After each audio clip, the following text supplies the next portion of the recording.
I'm Aaron Klein, a senior fellow in economic studies at the Brookings Institution. And I'm very thrilled to welcome everyone here virtually today to discuss an amazingly important topic about how people make healthcare decisions in the face of income volatility. We're going to be joined by Dr. Mina, Addo, and Dr. Lisa Servon, whom I will introduce in a moment, who are going to show some of their groundbreaking new research in terms of talking to individuals during and through the COVID pandemic and experience to see how changes in their income volatility have impacted their healthcare choices, and importantly, analyzing whether new financial technology or Fintech has the ability to solve some of these problems. As we start, I would like to thank and acknowledge the Robert Wood Johnson Foundation, as well as the Filene Research Institute, both of whom have helped to make this project and research come together. And I'd like to give a little bit of a peek behind the curtain to the audience that when we started this conversation, none of us, I believe, had heard of SARS-2 or COVID-19 or had thought at all about the upcoming pandemic that would be a defining moment, not just for the year, but frankly, for our generation and for the world's lifetime. We were simply exploring a set of known phenomenon that I don't think people have really connected the dots. One, income volatility is rising, and this is a function not just for people living paycheck to paycheck, but higher up the income stream, or put a different way, middle-class people are living paycheck to paycheck. This is not a phenomenon for lower income individuals. Two, most information out there simply assumes people's annual income or monthly income, and they smooth it. When in point of fact, everybody who lives in the real world knows income is highly volatile. People are cobbling together multiple income sources, and simply looking at average annual earnings tells relatively little in terms of how people are managing their life day to day. People have very high financial costs to access their funds, the less money you have. Free checking is a phenomenon for the wealthy. And the final point is healthcare is expensive and uncertain. And so families are looking at rising income volatility, rising uncertainty about costs, and uncertainty about income. At the same time, there's an ushering wave of new technologies, so much so that the two words of finance and tech have been sandwiched together into the acronym and hashtag Fintech. And I would encourage everybody to engage and ask questions on this in the hashtag FinHealth, because we're trying to turn this conversation and ask the question, what of this technology can we have or reasonably expect to allow people to make differing health choices? Or perhaps more concerningly, will some of this technology that's available and out there for financial technology make people worse off? Change is inherently neither good nor bad. It just means it's different. And this research today that we're going to get is going to show how real people are interacting through the pandemic and before with the options presented to them in the face of these growing uncertainties. Without any further thought, let me introduce Dr. Mina Addo is a new PhD from the University of Pennsylvania, and Dr. Lisa Servon is a former dean of the New School, a professor of design at the University of Pennsylvania. They conducted their research, and we're thrilled at Brookings to welcome both of you here today to talk about your findings, and then we'll be joined later by others to chime in and respond. So with that, Mina, will you take us away? Hi, Aaron. Thank you very much. And Lisa's going to get us started, but I will put up the slides to kick us off. Thanks, Mina, and thanks, Aaron. Yes, I'm going to take you away. We're super excited to be here today, and grateful to all of you for coming. We're going to talk, as Aaron said, about this research that we've been engaged in over the past year or so. about income volatility and healthcare decision-making. And we're going to talk for a relatively short amount of time, less than 15 minutes, and then have a robust conversation. And so we're really looking forward to that and hearing your thoughts as well. So Mina, can you go to the next slide? So we want to start by thanking the Brookings Institution for engaging us to do this work, and the Filene Research Center, which also provided funding and support, and also, really importantly, engaging with us throughout the process of conducting the research and writing up our findings. We had a great authors conference earlier, a couple of months ago, where we got terrific feedback. And we're also grateful to SaverLife, a nonprofit organization that helps people build financial security, for collaborating with us. All of the participants in this research are members of SaverLife. And finally, we are super appreciative of all of the participants in this work who shared their stories and their struggles with us. Let's go to the next slide. So just to give you a little preview about what we'll talk about today, I will start with talking about the background and the research questions. And then I'll hand things over to Mina to tell you about our findings and discuss the implications of their work. Next slide. So let me talk a little bit to ground you in the context about what drove us to ask the questions that we asked and to do this work. Mina and I were really curious about how declining economic security was landing on middle income families, and specifically what the impact is on their healthcare decision-making. And in part, our curiosity grew out of earlier research we did on people's use of payday loans. One of our big takeaways from that work was that a significant number of payday loan users had what we consider to be unexpected profiles.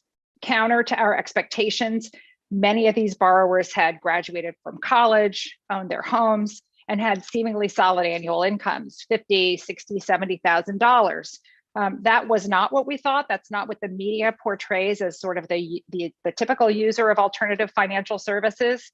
And so our earlier work revealed that many Americans who have the attributes that we associate with being part of the middle class are actually financially precarious.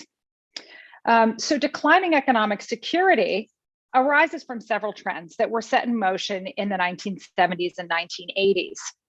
Stagnant wages, either declining or stagnant, the erosion of benefits from private sector employers, what Jacob Hacker calls the great risk shift, and rising costs.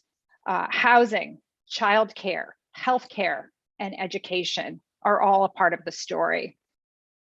Next slide.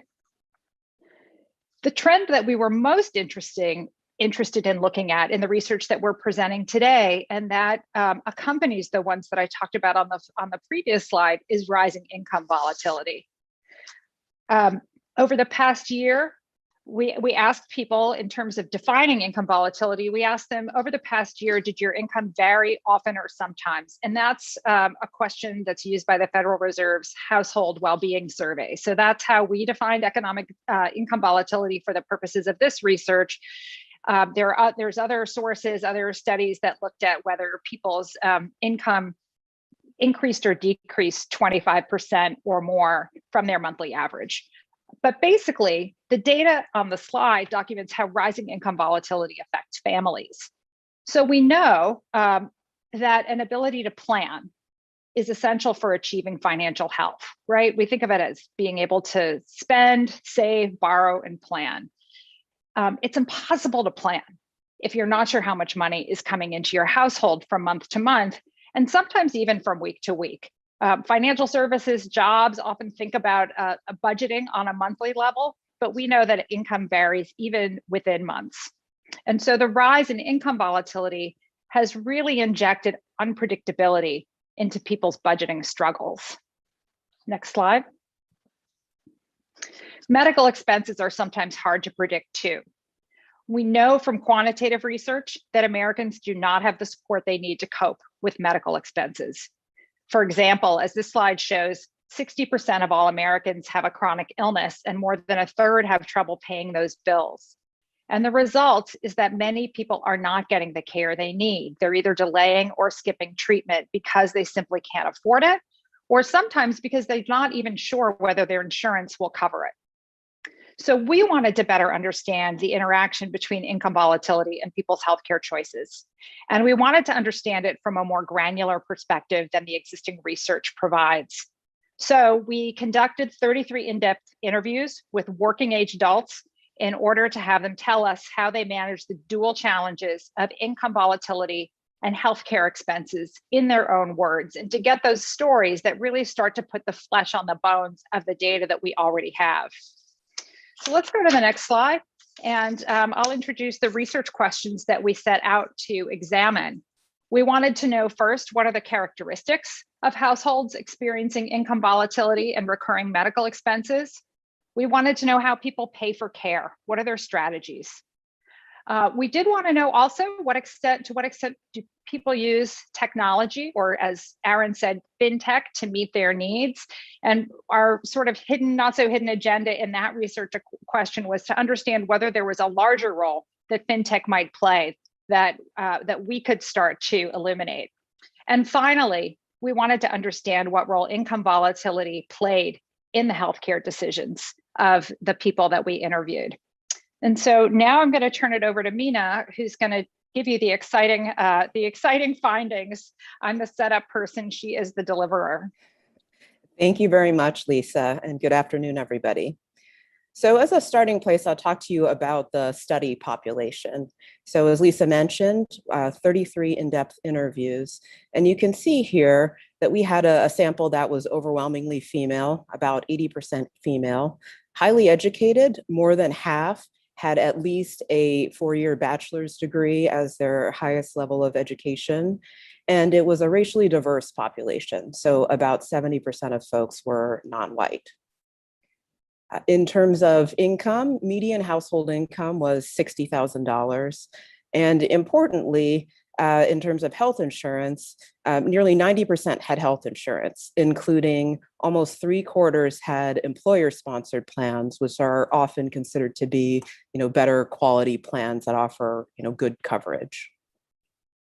So one of the big surprises from this research was understanding the reasons that people's income was changing. And thinking about the idea for the study and where we started, what we thought we might see was that people had a mismatch between when they had some type of medical expense and when they had their income change. But the volatility was more complex than that.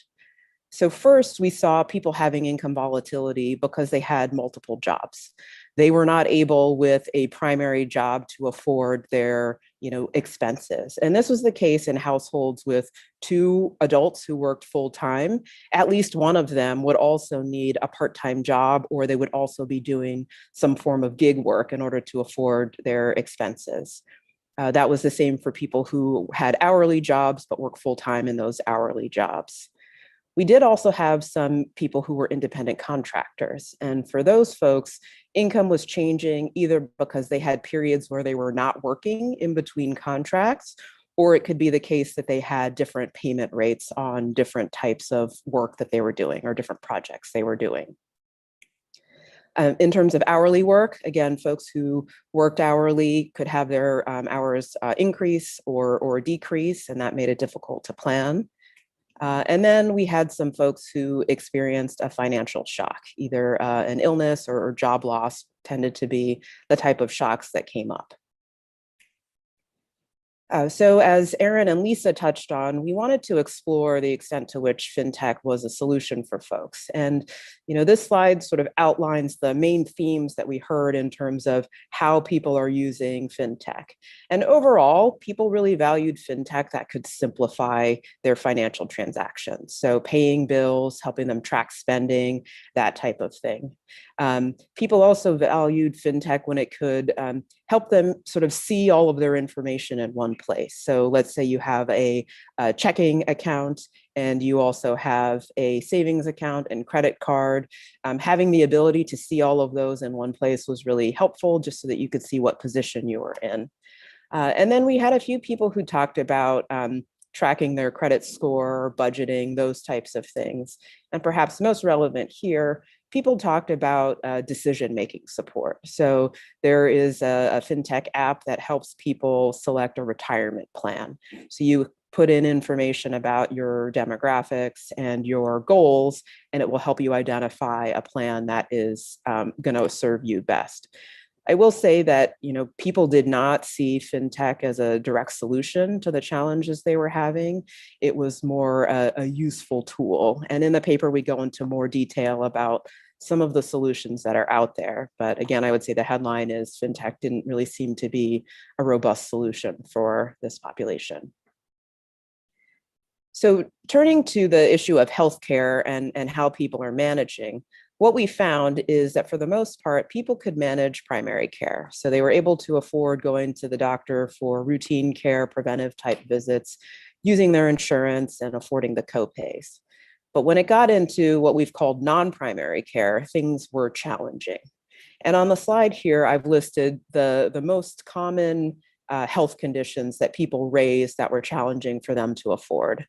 I won't go through all of them, but just to highlight a few, in terms of dental care, this often was not covered at all as part of people's plans, or there was perhaps a limit to the amount of coverage that was available, like an annual dollar limit.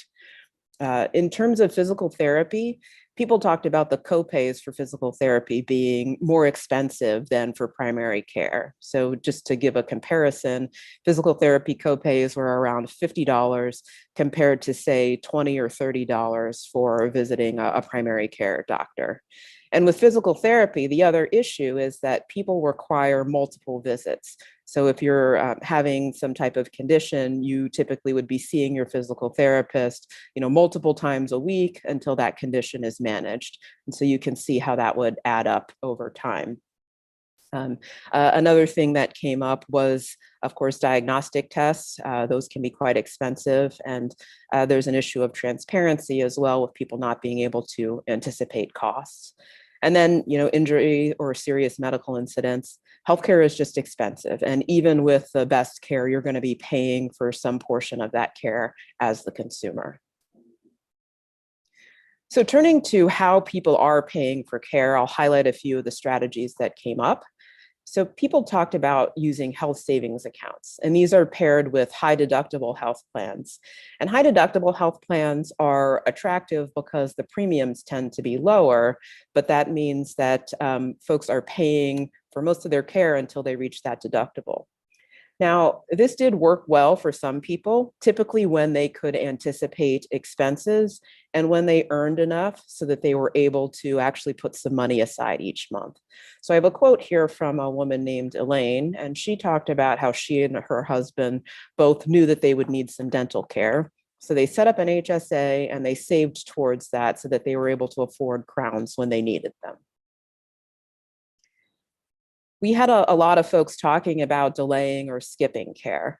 And there were sort of two primary reasons why this happened. So I touched on this earlier, but an issue of transparency. I have a quote here from a gentleman named Clark. So he's a young man in his 30s, generally pretty healthy. But what he talked about is that, he has at times experienced a health problem, wasn't feeling well, decided, he's not going to go and get that checked out because he couldn't anticipate what it would cost and had concerns about then later facing a costly medical bill. Another reason why people delayed or skipped care is, again, the cost, or just really feeling like it was not accessible based on that cost. So I have an example here of a young woman named Mercedes who has diabetes, and she goes to see her physician regularly. Every 3 months she goes in and the doctor checks her blood sugar. But in between those visits, Mercedes is not able to check her blood sugar because the test strips and the machine that does the readings, those are unaffordable. And, people have various severity of illness and such, and may need to test different times a day. And so over time, again, the equipment really adds up for people. And in this case, she really deemed it unaffordable, even though she had mentioned she would have liked to be able to track her blood sugar herself. So what we're really seeing is that health insurance coverage is influencing people's decision making. So people are prioritizing and getting the treatments that are covered, and they're treating as optional things that are not covered or things that they deem are expensive. I have a quote here from a young woman named Mina who had taken a health supplement, and it caused her to have a skin reaction. And she ended up just saying, I'm just going to stop taking the supplement and not going to go see a dermatologist and kind of hope that it clears up. And, in her words, she sort of said, there are things that are nice to have. And she identified them as nice to have based on the cost. And that was really the decision point for her in terms of why she opted to not seek a dermatologist's care. And in the paper, we have examples of different types of care where people made this same decision. Mental health is another one that came up a few times in interviews. So thinking about the main themes or sort of takeaways from this research, when people are delaying or skipping care, there are implications both for their finances and health. If you are delaying care and your condition worsens, it becomes much more costly to treat later, and that can be, burdensome financially. And in terms of health, individuals are experiencing poor health, and you thinking about quality of life that comes with not feeling well and feeling like you can't afford to go and seek treatment. I didn't touch on this much here, but we had people talking about using credit or other forms of borrowing in order to pay for care. Again, that worked well for some people, not as well for others, but as with any type of credit, there are implications for finances if you're not able to pay that balance off quickly and you're incurring a lot of interest. The high deductible health plans and HSAs tended to work well for people who could anticipate their healthcare costs, had the ability to save and really plan. But for those who ended up having a high deductible that they didn't reach, they really just ended up paying for most of their care throughout the year. And I will point out one other thing we observed with the high deductible plans and HSAs. We saw there was a period of learning. So some people would, in 1 year, incur high medical expenses and then sort of adjust. In the next year, they would say, okay, well, last year I had these expenses. I'm going to plan this year. I'm going to put some money aside using an HSA so that I can be better prepared in the future. And then finally, in terms of financial technology or fintech, there were tools that people used that may mitigate some of what they were experiencing, but not necessarily solve underlying problems. And just one other thing I would touch on with relation to fintech, we see an opportunity in terms of getting at this issue of decision-making support and also thinking about transparency. So there's a new rule that's been issued that deals specifically with hospitals providing more information about prices. So having that type of information available and moving it into some type of technology that could make it easier for people to try to identify the plan that's going to work best for them, that could decrease that period of learning that we saw, such as with the health savings accounts, and hopefully help people identify plans that are going to provide better coverage for them. So I will stop there and I will turn it back over to Stacey to lead us through the discussion.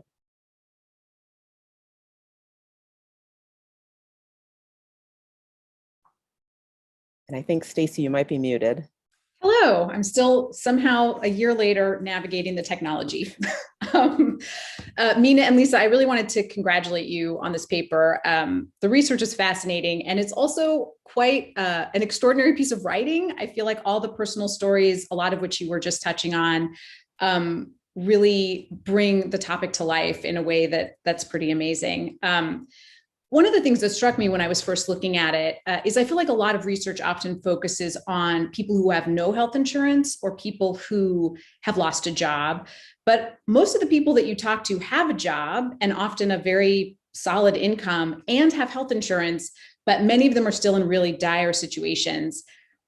What is going on there? What does that maybe illustrate for us about what's going on in our country right now? I can start, Mina, and then do you want?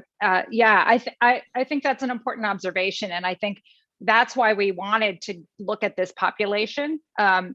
middle income people because we knew that there was this financial precarity. And, I think it is the result of decades of changes that have left many, many Americans, not only we think about inequality a lot, but all these Americans in the middle in a financially precarious situation. And I think one change that I didn't talk about, but I'll throw it over to Mina to talk about, is the change in what we call or the standard employment relationship, which is key to this, I think. Do you want to say a word about that, Mina? Sure. So in the past, it used to be the case that people had a long-term, I would say, relationship with their employer. Jobs generally had opportunities for advancement. There was stability associated with knowing that you had comprehensive benefits that came along with those jobs. And that is true less and less. And I will say, in terms of this research, one of the things that we expected to see was more people who were engaged in independent contracting. And so that independent contracting is growing. And we thought that would be more of the cause of the income volatility that we were seeing. But as I touched on, it was really the case that people had primary sources of income and they just weren't earning enough money from those primary sources of income. And then they did depend then on these secondary sources. So I think that is really something that is not as well understood in terms of what is driving income volatility. And I think specifically for a middle income population. I mean, the numbers that you have on income volatility are really, I found them very shocking. And then the individual stories, like you say, the income volatility seems to come from all kinds of different things, people losing their jobs or their circumstances changing. But as I touched on, Mina, the sort of the individual stories seem to be really at the heart of this paper. And I was wondering why you chose that approach as opposed to maybe a more sort of technical approach or something like that. Why are the stories, I don't know, they seem like the center of this research to me. Sure, absolutely. So I'll say a couple of things. So this is part of a larger project. And the larger project was trying to understand more broadly the financial challenges that middle-class households are facing. And there was I would say a small quantitative portion of that, but based on previous research, one of the things that we have found is that the quantitative research can tell you what is happening, sort of document, as you talked about, or we talked about the income volatility trends. It documents all of that. But without talking to the people who are experiencing it, you really don't know what those dynamics look like. And we didn't have a great understanding of the why. And I think, again, specifically for this population. And the last thing I'll say is one of the questions that we had included in the questionnaire, taken from a large national survey, we asked people to categorize themselves in terms of their work. So do you work full-time for someone else? Do you work part-time for someone else? Are you self-employed? And, there's 5 employment categories. People couldn't answer the question. For many people, they were in more than one category. So if you're a contractor, you do work full-time for somebody else, but you're also maybe self-employed. Or if you have 2 jobs, if you're working full-time and then you have that part-time job on the side, how do you answer that question? And so I think there, again, the qualitative really helped us to tease out a lot of the people's individual experiences. And again, just give us a better understanding. And if I could add to that just a little bit, I think one thing is, we often we start sometimes with quantitative data or the results of a survey. And oftentimes looking at those results, you can hypothesize the reasons in multiple ways. Like, here's this piece of data. It could be because of A, B, or C. And talking to people allows you to, use that survey or that quantitative research as the jumping off point, but then to really understand it a little bit more, or a lot more in this case. And I think another piece is simply strategically, for me, potentially for people who are on this webinar, or policymakers, people who are reading. I think stories move people to action, and they are much more relatable. People see themselves, or they see people that they know. And I honestly, I think you need both. But that's another reason. And Lisa, I'm wondering what those conversations were like. Was there a moment that has stuck with you, or when you think back on this work that comes to the front of your mind? So Mina actually did all of the interviews, so I'm going to punt that over to her. I read and coded all the transcripts too, but I think it makes a big difference if you're in the conversation. Yeah, thank you for the question. So I would say the conversations really varied. I would say the tone of the conversations, despite the fact that a number of people were vulnerable in some ways, I would say they were pretty upbeat conversations. And people are pretty resilient and really focused on how can they solve the problems that they're having. And it seemed to me that there was a lot of optimism about being able to get into a better financial position.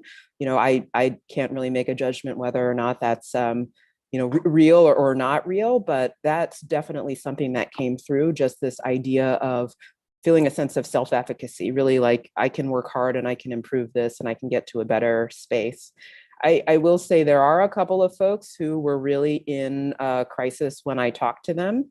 So we touched on it in the paper, but there was a woman whose husband had been severely injured and was not able to work, and they had gone from two very solid incomes to one, and she talked a lot about just managing their household expenses and dealing with insurance companies, and they had disability insurance that didn't kick in for months. And so I think the other thing I would add is that people are experiencing a lot of financial stress.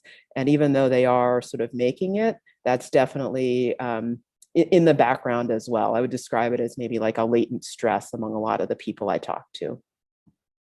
It's so and interesting. I think oh, please, Lisa, go ahead. Just the other side of the efficacy piece, I think, is that people often don't realize that there are factors beyond their control that are governing the stress and the problem. In this and other work that Mina and I have done together, people tend to blame themselves, I think, for not having the financial stability. We are a culture in which there's this sort of bootstrap rhetoric of, you should be able to make it. You want to, do all these things and then you'll be stable. And the game has really changed. So I think like a lot of people the kinds of people that we talk to wouldn't necessarily know about these trends and be able to go like, oh, that's why I'm struggling so much. It's because if I had this job 40 years ago, I would have had better insurance, or, that wages have declined. So, that's part of the trick of this too, is to how to get the story out more broadly. But I think that's part of it, is that people don't really recognize that it's not their fault that they're in this precarious situation.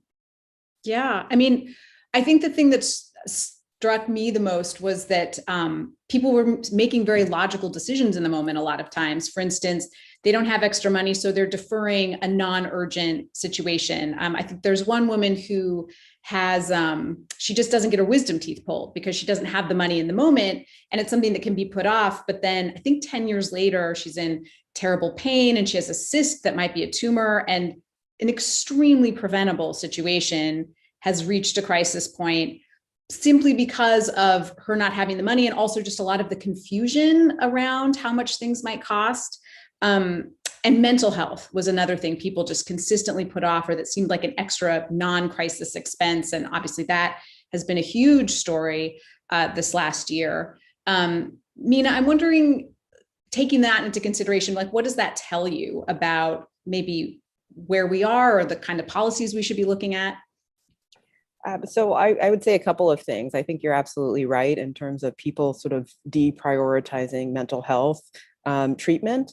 And I think we have made improvements, such as with mental health parity, in terms of trying to make mental health treatment more accessible. But I do think there's still a tendency to sort of see the mental health as separate from physical health. And there's a large literature that shows that having elevated levels of stress for a long time really does have implications for your physical health. And so I think there's more to be done in order to make sure that people are able to actually get the help that they need, and not to see it as optional, and really prioritize it as much as they're prioritizing if they're having other health conditions. And then I think a point I maybe made earlier, I just keep coming back to this idea of like a latent stress or latent anxiety. People are working really hard and doing their best to meet all of their needs. And I think about the impact of what's going on when you're at work and you're also worried about, am I going to be able to pay this bill? I wonder if that affects also other parts of your life in terms of not just your work, but your home and family life as well. So I do see it as quite significant. And I do hope that there's more that can be done to make sure that we're not treating mental health as separate from physical health and not deprioritizing it. Well, with that, I'm going to turn the screen over to Dr. Kavita Patel. She is a physician and non-resident fellow at Brookings, and she is joining us for a response. Great, thank you so much. And I want to just start by, I was going to start with a couple of statistics based on health research we've done at Brookings and also work that has kind of happened over the years by Kaiser Family Foundation. But I think just listening to Mina, I was struck by, I spend most of my time in clinical practice in a federally qualified health center in the DC area. Mostly my population is almost exclusively kind of Latina women, Latinx in general. And interestingly enough, I had a patient yesterday who basically kind of said to me that, she really wanted to make sure she had COVID, recovered, but was still having some residual symptoms. And she was on a particular insurance company and had it through her benefits of her work. And she actually said to me, she's like, I want to try to get as much as I can in because I'm worried I'm going to lose my job. And I kind of probed and I said, why, did something happen? Is there something changing in your workplace? And she just said, she's like, the pandemic has really been hard and people have tried not to let staff go, but it's very clear that we're not going to all be able to keep our jobs. And she had a decent salary, I put her at probably 600% FPL. And it just brought together, I think, Mina, kind of what you discovered in both your qualitative and then what we do know in quantitative research. And I have a kind of a formal background in policy. So I'm going to try to bring this back to how I would think about this if I were back in government, back in the White House, and kind of hearing this information. How do you take these kind of qualitative and quantitative findings and then think about a policy after we've just gone through what I would say, hopefully is in our lifetime, the worst pandemic, but also close to a depression, close to probably, and we're still not out of it. So I say this with caution, but close to what I would describe, 40,000 children who lost a parent who was probably the primary source of income, 6 out of 10 women who were displaced in the workplace or had to make decisions about careers because of needs from school-aged children who were not able to attend school and daycares that were closed. So all of these things have an incredible, it's a reminder of how integrated a lot of our systems are. And I want to thank Erin kind of from Brookings, because so much of us, even inside of think tanks and academic institutions, sit in our silos. We're in departments, we focus on our specialty area. And it's only when we have conversations like this do we think about the integration and kind of this fabric that occurs, because that's the real world. People don't live their lives in these silos, and why should our policies or anything else kind of be different? So my thoughts on the research, number one, very unique, very interesting, and then number two, to tie it and wrap kind of my anecdotal story, this research and the findings together. We really did have, through the form of the American Rescue Plan, as well as stimulus packages in the Trump administration, we really did have this push to kind of have, wouldn't call it universal income, but it was a little bit of a peek into, could income stability, even in the form of one-time checks, give people confidence? And I think the answer was yes and no. With respect to just feeling like you were going to be able to put food on a table, maybe yes, but feeling like, to Mina's point, that you could make decisions about healthcare or get services that are, I would call them essential health services. I'm a primary care physician, but the number of times I saw people defer, not just screening exams, which we're still seeing people defer important cancer, et cetera, but I had a number of diabetics who did not refill medications, blood pressure patients with hypertension, all of which I think is kind of in this report. We did not have the kind of stability that allowed for people to feel like their health could be a priority. And if you can't, if that isn't the most important failure to acknowledge across political lines, across sectors, I don't know what else is. So if I kind of am sitting here listening and I'm thinking through, we're going to have an infrastructure package, some version that gets haggled in Congress, some form of back and forth between the private and public sector about tax rates, et cetera. How can I think about some metric for income volatility as one of the economic indices that we look for? And we have a lot of healthcare indicators. We do a really good job of measuring the heck out of everything in healthcare. So I know lots of information about my population's health outcomes, their quality metrics, accessibility, accessing the healthcare system, but it's a completely reactive healthcare system. We have yet to think through how can we, through, if we understand a little bit more about income volatility and its effect on healthcare decision-making, I could argue that if I were any sort of insurance company, private, public, otherwise, that would be the group I should target. That is your most vulnerable population. They're the people who are very activated to probably take care of themselves, but because of this volatility, they can't do it. And it reminded me, I have a former life in health. My original career was in health services research. I was at the RAND Corporation. We worked on some of the most kind of cutting edge surveys on healthcare quality. And we would also use secondary data analyses from claims data. And it was very clear in healthcare claims data, health insurance claims data, that we had no idea how to estimate kind of the socioeconomic status of that individual for whose claims we saw. So we did a lot of meshing of databases, and I got very good at kind of estimating maybe this population based on their age and somewhat of what we know about their kind of other comorbidities likely made this much money and had this kind of education. But we had no measure of that volatility, or what we call in the healthcare industry, the churn. And so I really do think that understanding the role of how this could be an economic indicator, along with kind of using this in the healthcare setting more proactively to reach out and integrate kind of these services, would be incredible. And it reminds me of kind of the second point I wanted to make before I got more really enraptured by Mina. But just your work is fabulous, and I hope we can continue to highlight the progress.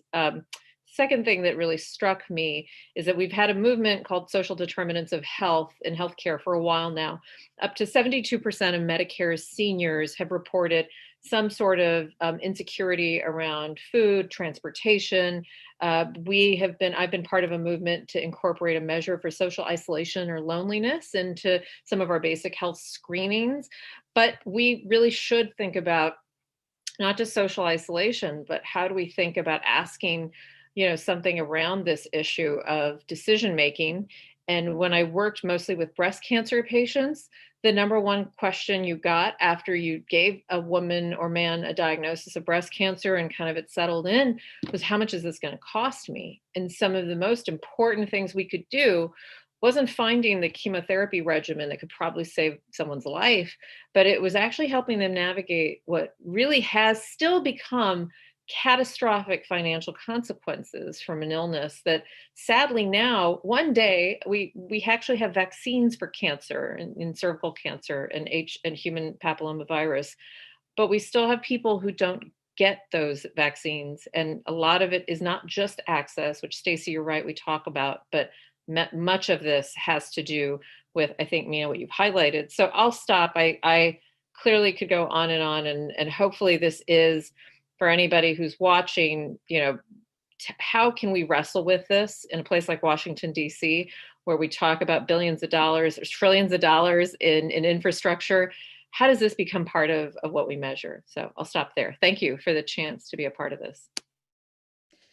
I mean, I'm wondering, listening to this, and obviously in the paper you talk about financial technology, and that doesn't quite seem to address the problem or even help in a significant way. Also, income volatility that's a huge issue. Are there potential solutions? Because it does seem a little overwhelming when you start seeing how deeply rooted these issues are and how sort of systemic things are. People having a lot of jobs, income volatility. I mean, that predates the pandemic. It's worse now, but I'm wondering if any of you could address potential solutions or ways to at least start chipping away at this issue? I mean, I think one of the keys, which is not an easy problem to solve, but I think in a lot of our research at the end of the day, we kind of say people need more money, like full stop, right? I mean, when you look at the benefits and the income that's been stripped away, and or a reinstatement of some of these benefits, and that's a place for policy, especially now that people do not stay at one job for a really long time. Portable benefits, but I think a couple of things I think that were really key in our work was when Mina touched on this, that it's the second job that introduces a lot of the volatility. And so we see people using that second job a lot of the time, sometimes just to make ends meet, but other times going like, okay, I have this extra expense or this special thing, which may be a bad thing, like needing to fix my wisdom teeth, or a good thing, like my child is getting married. So I'm going to drive for Uber for a while to get the money that I need.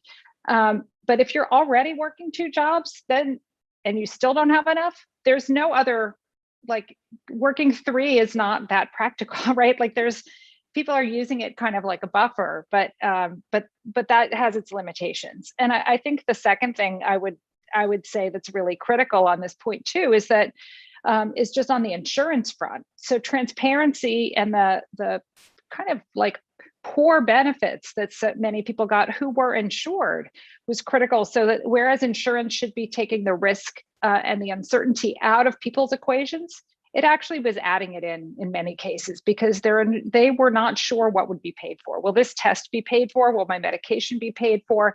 And so that was a deterrent to people getting the care that they needed. So I think both on the kind of like the broad policy in terms of reinstating some of these benefits and fighting for better wages, and thinking a little bit more about like what could we do on the policy front to make insurance benefits more transparent.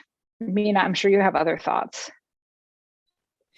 I think you covered most of my thoughts pretty well. I will say, just building on the health insurance point. So again, we have really expanded health insurance coverage. Clearly, there's more work to do. And, Dr. Patel can certainly speak more to that. But getting beyond the idea of having coverage solves the problem, because we have seen in this work that that's really not the case. And either parts of care that are not covered, dental care, your mouth is not separate from your body, but that is often separate from healthcare.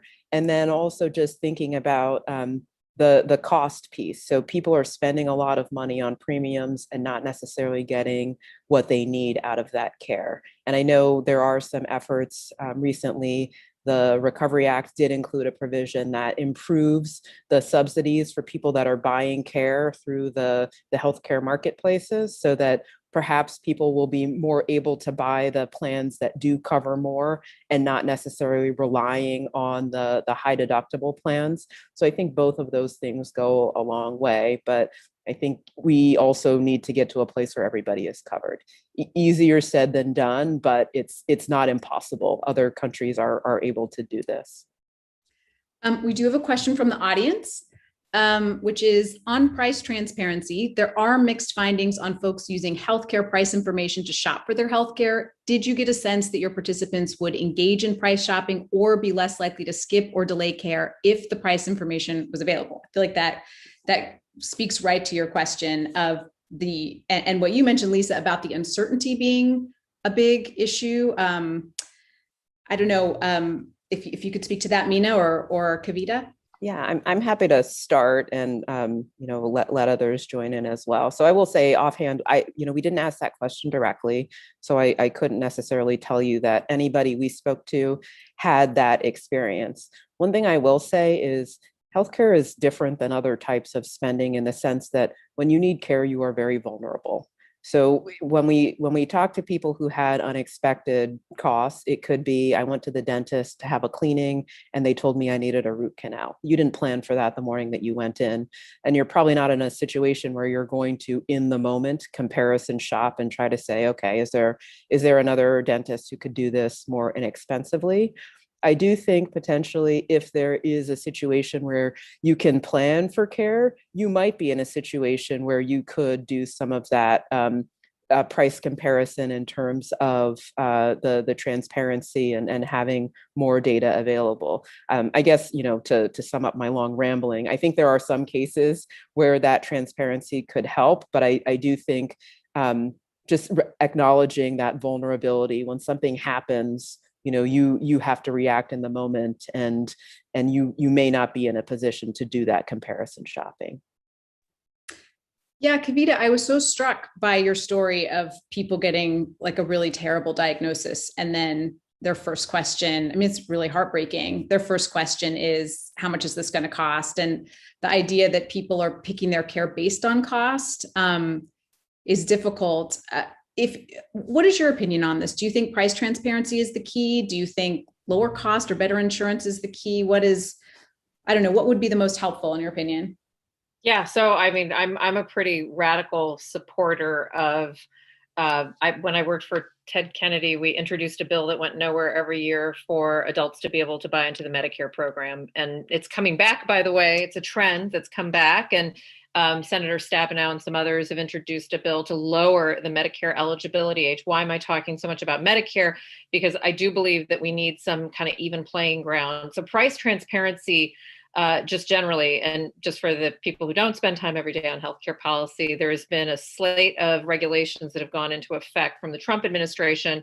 First, for hospitals to basically have their lists of costs, their charge master lists, to be made public so that anybody can look up, for example, what a C-section should cost at a particular hospital. There's so many caveats. You can drive a Mack truck through that if you're in network, out network, all of that. So that in and of itself, that's not helpful. In 2022, we're going to see a set of requirements in place for insurance companies to be able to be transparent about what they're paying for services. So the idea is that these things married together give us more kind of a sense of what the cost to a consumer might be. I still think that's problematic because, to Mina's point, I haven't met a single patient who has, and especially those who have income volatility. These are not people who have time to watch webinars about income volatility. They're actually having income volatility. So I find it to be then whose responsibility is it? And I come back to the insurer because it ends up being the place, which is why I do think whether it's a public option, Medicare for all, a Medicare buy-in program, Medicare negotiates its provider rates. They're transparent. They're incredibly, many hospitals will tell you that you don't make a ton of money on Medicare, but you break even, you lose money on Medicaid, you make a lot more money on commercial insurance. And that's really not what healthcare should be. And I think our country has to wrestle with whether or not we believe that we need to alter the approach. And then I'll say just very quickly, our delivery system is broken. It made me feel good as a primary care doctor to hear that primary care is accessible. I don't think I come out of a day in clinic, no matter what the scenario is, no matter what kind of insurance someone has, without feeling like a failure, because I've got 10 to 15 minutes to handle everything that's happening. And my best ability to be the quarterback that everyone thinks I need to be is to try to micromanage these relationships with specialists. We don't even have a chance to recommend dental and eye care because that's not our, lane, even though it's clearly part of healthcare. So there's so much about the system that is set up to not work together. Electronic health records that don't talk to each other. I think we're the only industry that depends wholly on fax machines. People are always stunned when I tell them that I need to get, I can't tell you how much volume of healthcare I do on fax. And that should trouble everybody who's watching. So I think for those reasons, we need a modernization. We need something crazy on the insurance side, Medicare buy-in, Medicare for all, public option. And then we need a delivery system that can kind of match that and be a real provider of health care. I don't think we have a system that provides health or cares a lot of the time. Well, Lisa, I'd like to throw a question to you because so many people in our audience are policymakers or people who are, entrepreneurs, business people. What are you hoping that their takeaway from this research will be, or that maybe it's some action that they may take, or what would you like to see in taking steps to solve some of the issues that we're seeing in your research?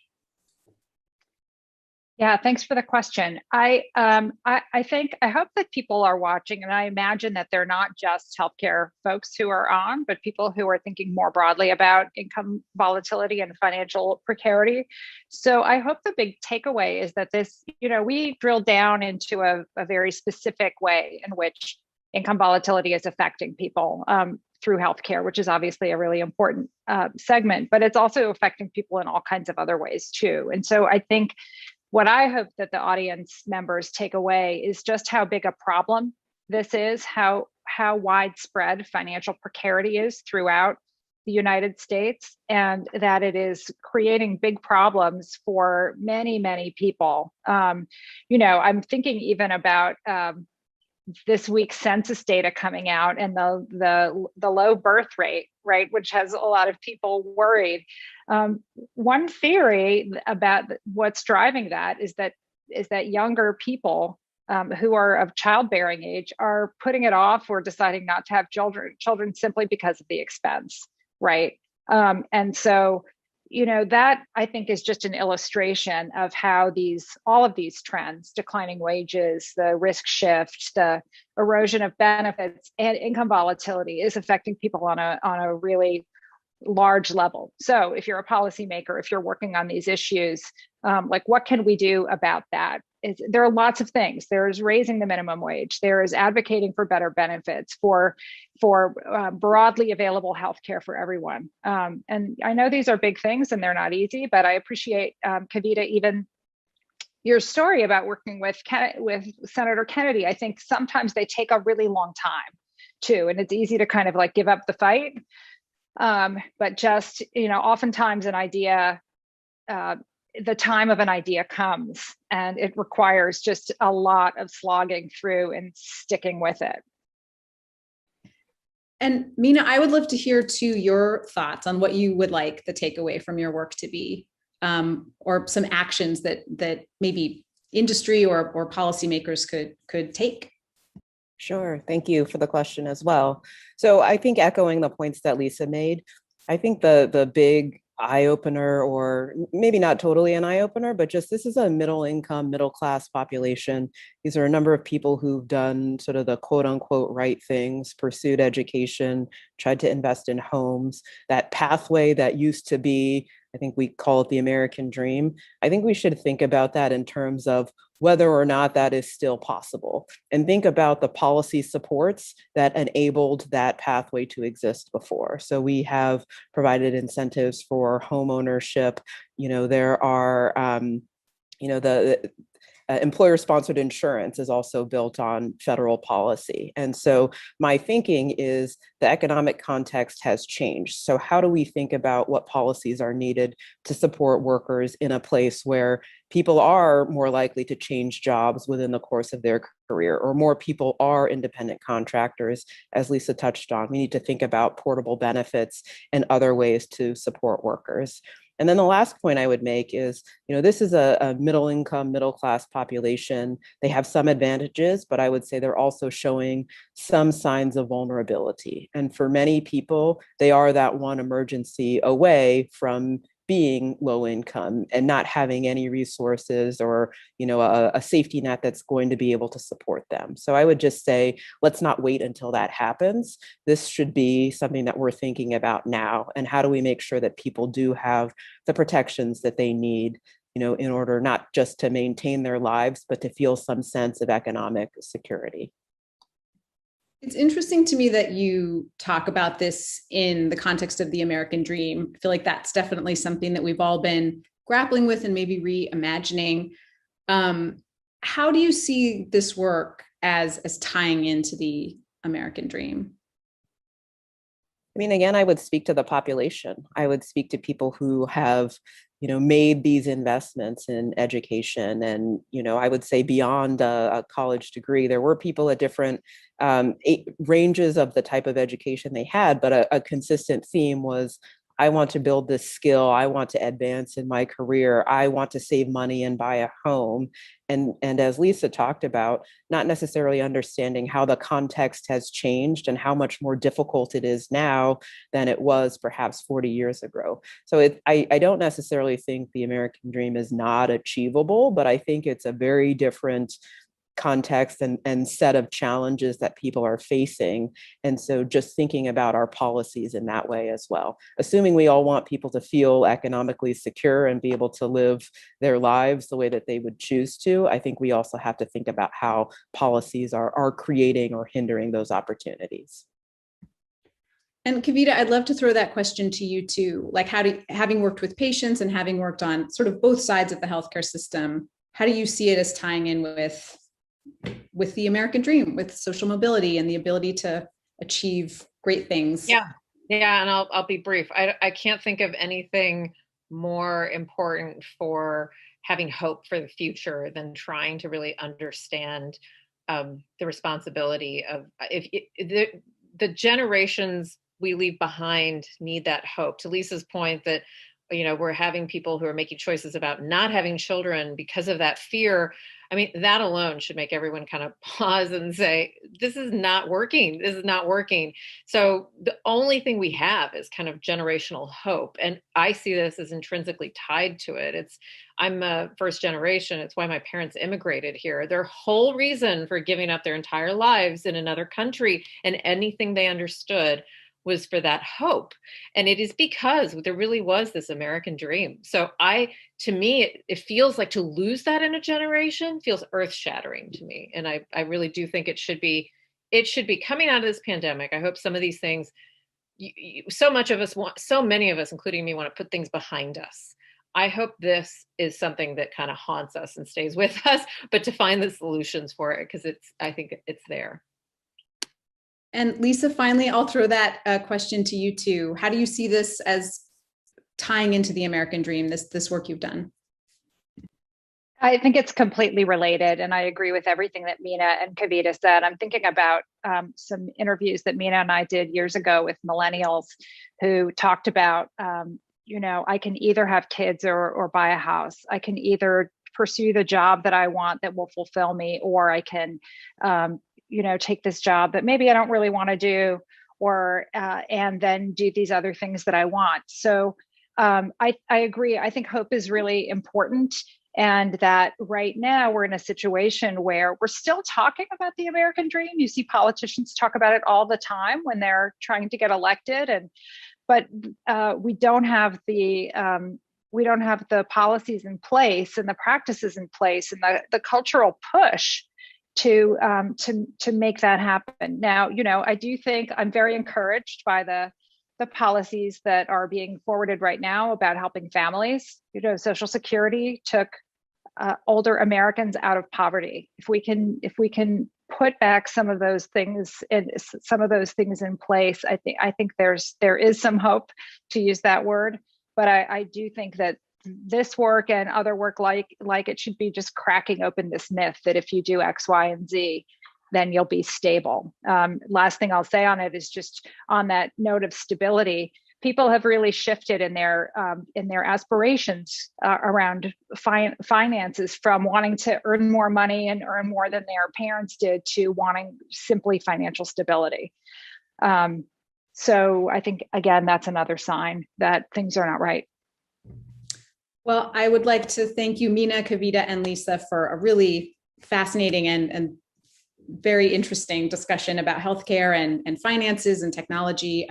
It's been such a pleasure and an honor to be a part of it. Thank you.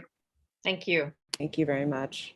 Well, I'd like to thank all of our panelists and Stacey for moderating this fantastic conversation. It's really, I think, informative, illustrative. Particular thanks to the researchers for this fantastic paper, which hopefully will inform policymakers. As Mina said, your eyes and teeth are still as much a part of your body, even if our healthcare system cuts that aside.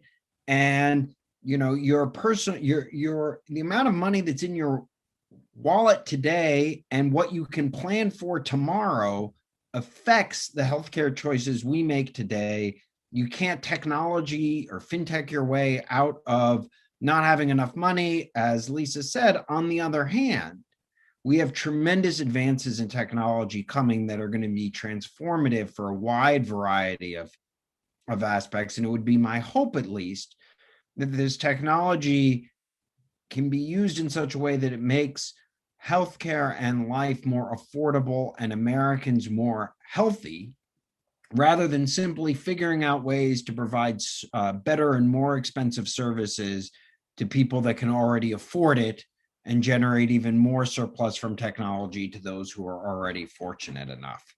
Time will tell, but it's thanks to research and leadership and the conversations we had here today that give me more hope for the future. I thank everybody and look forward to continuing this conversation virtually and in person for the years to come. Thank you all very much. Have a great afternoon. Thanks for watching. Be sure to like and subscribe for more videos from Brookings.